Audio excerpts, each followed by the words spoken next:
Some breaking news this morning coming out of our cousins across the ocean, Atlantic Ocean in England. The British Broadcasting Corporation has fired Jeremy Clarkson, who is, if you're a fan of the show Top Gear, and the real version is the British version, it's the best. He is the reason to watch the show. But apparently he was upset with a stagehand some weeks ago and smacked the guy. And despite big ratings and the fact that Prime Minister David Cameron is a close friend, the BBC has decided that they will fire him. And the result is going to be, of course, a huge drop in ratings. But you have politically correct people, of course, running that country. They used to have an empire. They no longer have one because of the approach that they happen to take with these things. 8 minutes after 8 o'clock, Bill Colley with you today on Top Story on News Radio 1310 KLIX. And newsradio1310.com means you can hear us anywhere all over the planet if you so choose to tune in. Have a couple of things. Guest coming into the studio today. Russell Singleton is with Trip Family Medicine, and he's going to be joining us on the program Better Health between 8:30 and 9 o'clock this morning, talking about weight loss, and he'll answer some of your questions about some new techniques that may help you drop the pounds. And I know most people who would like to drop pounds would like to do that and do it as painlessly and easily as possible, which is why we don't normally do it, because it's some hard work at times. Also, we have a member of the city council coming by from Twin Falls, and Chris Hawkington, I think, is coming in today, spending a half an hour, 20 minutes or so with us. Depends on your telephone volume, and he'll be taking any questions you may have about things going on in the city and perhaps giving you some reaction and news he can take back to the people at City Hall and perhaps put to good use. And one other thing I wanted to mention right off the top of the program today was an interesting email this morning from an old friend. He sent me a link to a story out of Bloomberg. Now, we've had some good, from I guess the standpoint of the country, we've had some good news in Idaho that economically things here have been perhaps better than in the rest of the United States for quite some time now. However, if you're looking at it in relative terms, things are probably not as good here as they were maybe in 1955 or 1965 or 1975.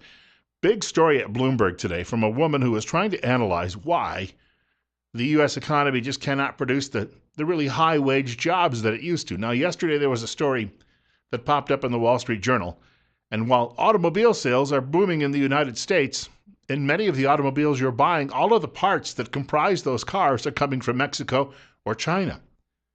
A lot of people are aware of that, I'm sure, but you would be shocked by the number. In fact, the Honda Accord, more parts are actually manufactured for that in this country than some of the old U.S. name brands, Chryslers and Fords and the like, the different models of some of these automobiles. And it caught me by surprise while I happened to be looking at this that a great many people now are just assembling the parts after they're shipped here. And we think about automobile workers making $75, $80 an hour when you count all of their benefits. That's not the case anymore. A lot of these people are earning what they might make at Walmart just to sit there or stand there and put a part on the car that came from a train or a truck or got shipped somewhere from overseas. And simply, people are saying they cannot support their families on that type of money. So this woman has this long piece at Bloomberg today trying to suggest how and why all of this has transpired over the last 50 years in this country. I caught just the very tail end of the post-war boom. I was one of the last of the baby boomers, born in the early 60s, was able to see my dad buy a new car every other year. My mom could stay home and take care of us.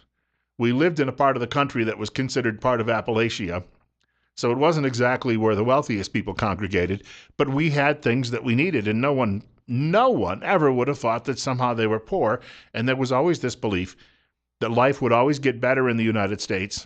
And my parents thought for sure that my brother, my sister, they thought even somebody like me would have a chance at some success in this country. But maybe they started to see it falling apart sometime in the late 60s and then throughout the 1970s. And things have really never quite recovered to the point that I recall how it was growing up in this country when I was just a tyke. 8:11, Bill Colley with you this morning. 34 at our studios on News Radio 1310 KLIX and newsradio1310.com. So the friend of mine happened to read this Bloomberg story, and he's a great writer himself. And he has been involved in a number of different political organizations over the years. In fact, we had a guest last week from the JBS, the John Birch Society, on the air with us, and this very friend of mine was involved with that organization going back into the 1970s. But he's been a very keen observer of life in the United States and some of the changes that have taken place. So as he read the story, he sent me his reaction to it. And I don't like to read long snippets of anything on the air. I don't allow callers to do it. But on rare occasions, well, being the judge on the program, I get to do it. And this is what my friend sent my way. Rising wage growth is always caused by one fundamental thing. Demand for workers outstrips the supply. The decline in wage growth always indicates, and he gives 3 bullet points here, long periods of unemployment of large numbers of workers, exportation of labor functions to other countries, thus causing unemployment, and 3, decline in available markets for products. He goes on to write, I'll say it again, if all is going so well, why are they leaving interest rates at such historically low levels for such a long period of time? It's been 7 years now. There's some talk, of course, that we might see an increase this summer, but people are still worried that an increase in interest rates will just completely pull the rug out from under the economy. He writes, no jobs equals no demand for goods and services. And he follows that up with this. No demands for goods and services equals no jobs. It's as simple as that. Now, we keep hearing unemployment figures bandied about, and we're told these are the official numbers, and that's the number of people who are actually still considered to be in the workforce who may be getting an unemployment check if they're not working. But we also know that we're at record numbers for adults who are not in the workforce any longer. So you have that official number, which is just a reflection of how many people in the last month have actually gone out and applied for unemployment and started receiving a check. He writes, unemployment is still about 22 to 25% of an already depreciated labor market. Unemployed people do not buy houses, cars, bathroom makeovers, or new paint for the house. So what does the administration do? And this is what really is galling him. He says they bring in 20 to 30 million welfare clients from outside our borders. And he goes on to write, but isn't that what Bill Gates and the Google creeps want, lower labor cost? And he says Colley and Bush are okay with it, so why not? And he's talking about Carly Fiorina and Jeb Bush, the potentially third Bush president this country could have, both of whom really come from a very narrow interest. We've been talking the last couple of days about conservative candidates for president of the United States, and we keep hearing that they have a snowball's chance in Hades of actually getting elected. And the people that have all the big money behind them are the people who will just simply continue the slide in this country. Because you know what? The people that back them, they don't owe any loyalties to the United States anymore. Their loyalties are primarily corporate.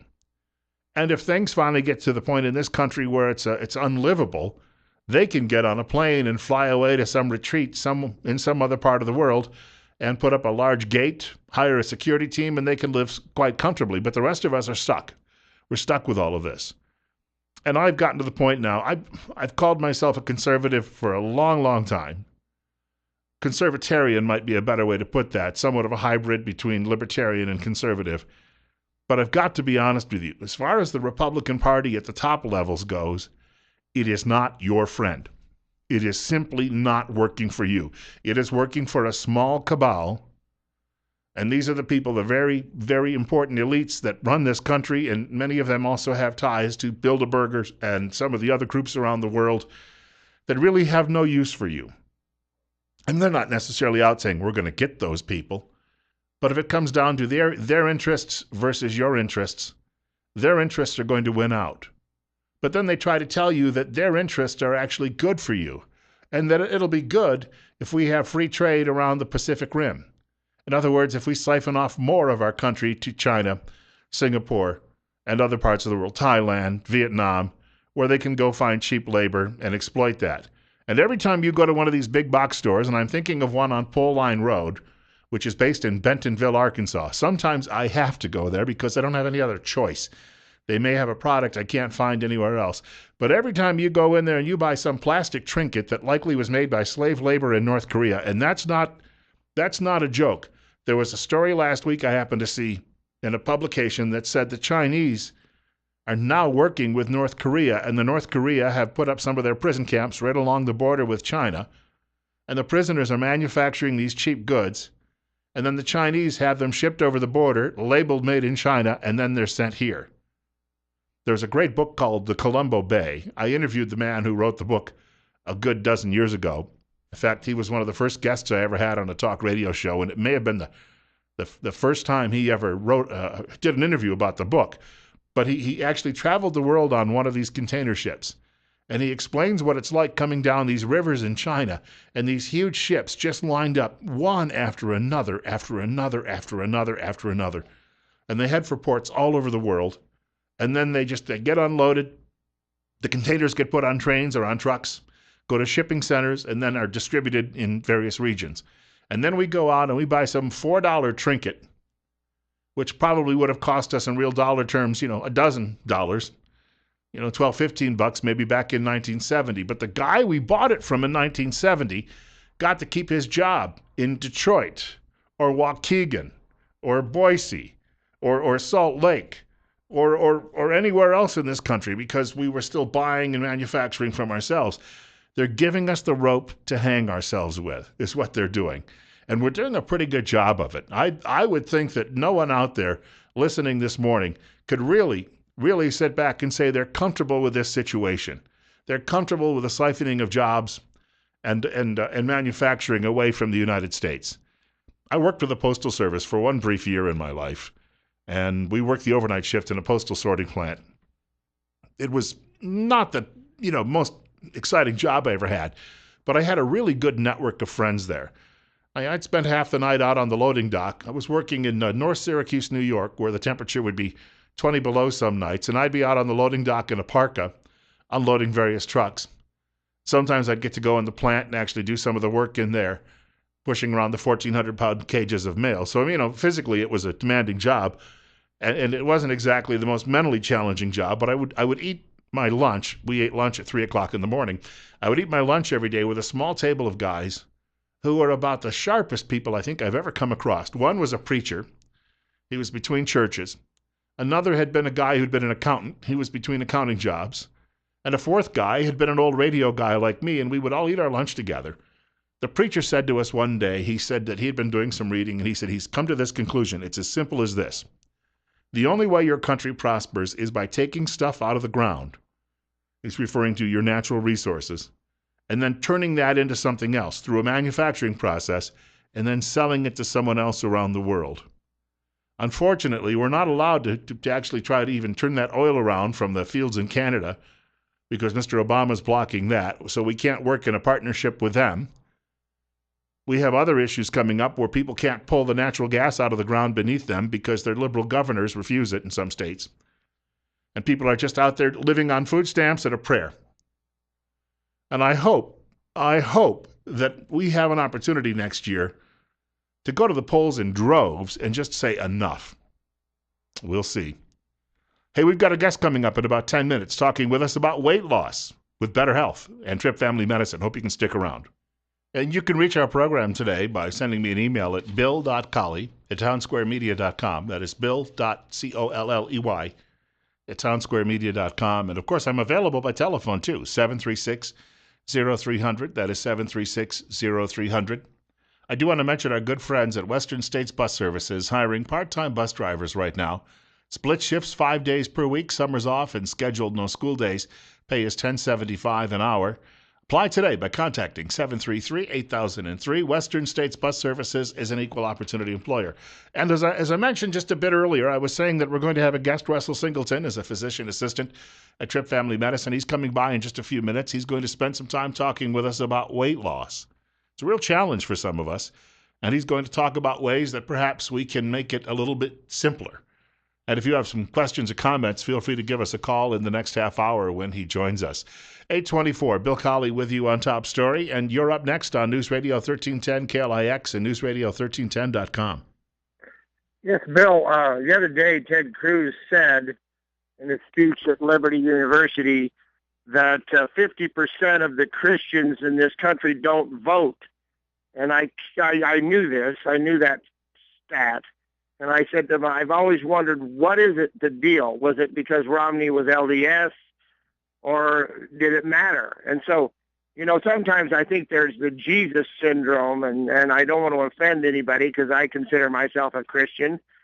But you see, when we all think that Jesus is going to come back and bail us out and clean up our mess, I think that when you have free will, you are given the opportunities you get from the Constitution in America, that you have a certain responsibility to that, your country and your family. I think And that in Mitt Romney's case, too, if people stayed home and didn't vote for the man, they made a huge mistake. Number one, he may not have been the most conservative Republican ever to run for that office, but he might be the most squeaky clean, honest person in American politics, and we missed out on that opportunity. Well, let's just put it this way: if America was ran with some common sense instead of anarchy, we'd be better off, of course, and like contributing to the well-being of the business people and and the people themselves. But why don't Christians vote? I don't know. If they think that Christ's going to come back anytime and bail them out, I just don't think he's into bailouts. I don't know how all that will work out. But why don't Christians vote? It could have swayed the election. We would have not had another 4 years of this criminal running our country. Yeah, and thank you much for the call, and it raises a couple of points in my own head.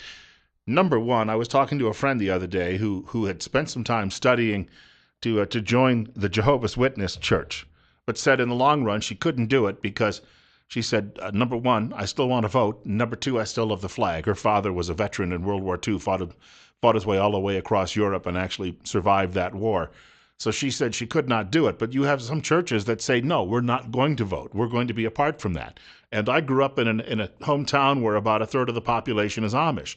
I don't think they had any interest in voting. They were a people unto themselves, separate from the rest of us. Number two, and I'll get to my next caller in just a moment, Cal Thomas made a good point in a column a couple of years ago where he said he used to go to a church where they would recommend if you wanted car repairs done, go to the Christian mechanic. And he said, I just wanted a good mechanic. I didn't care if he was Hindu, Jewish, or Christian.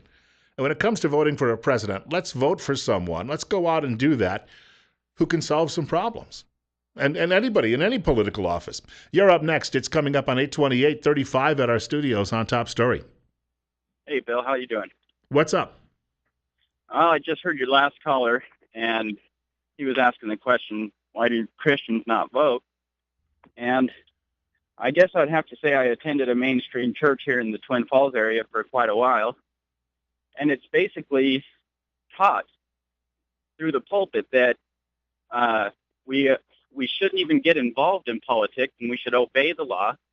They cite Romans 13 as sort of a way to justify their ambitions for not voting, and saying that God appoints all government, and so government must be obeyed, and that we should have no involvement therein. And so, if you read the Founding Fathers, the Constitution, Bill of Rights, Anti-Federalist Papers, Federalist Papers, they were heavily involved in faith, and they maintained the idea that if we did not keep Christian principles in our voting system and in our government, right, that we would go into this sort of society that we are in today. And I had a friend, and I thank you for the call. I had a friend, he's a Reformed Presbyterian minister. That means he is not of the liberal Presbyterian Church, which is the Presbyterian Church USA. He is a minister in Presbyterian Church in America, which is the PCA is an entirely different, more traditional type of church. But he used to tell me, he said, he used to listen to my show as a regular when I was working in another part of the country. But he used to tell me, you can't keep putting all of your trust in princes. They're going to keep disappointing you. That's true. That is certainly true because they're human beings as well, even the best of them. On the other hand, I just cannot stand by idly and watch the whole country circle the drain. At some point, we have to really try to take this back, and we get that opportunity, and we may not have it for a very long time, much longer anyway. So we have to go out and do it. At least that's my perspective on all of this. And so what? You have to go out and you have to get there a little early on the way to work to vote? Wow, what an inconvenience. 35 right now, coming up on 8:30. Russell Singleton from Tripp Family Medicine going to be joining us in just a few minutes right here on News Radio 1310 KLIX, newsradio1310.com.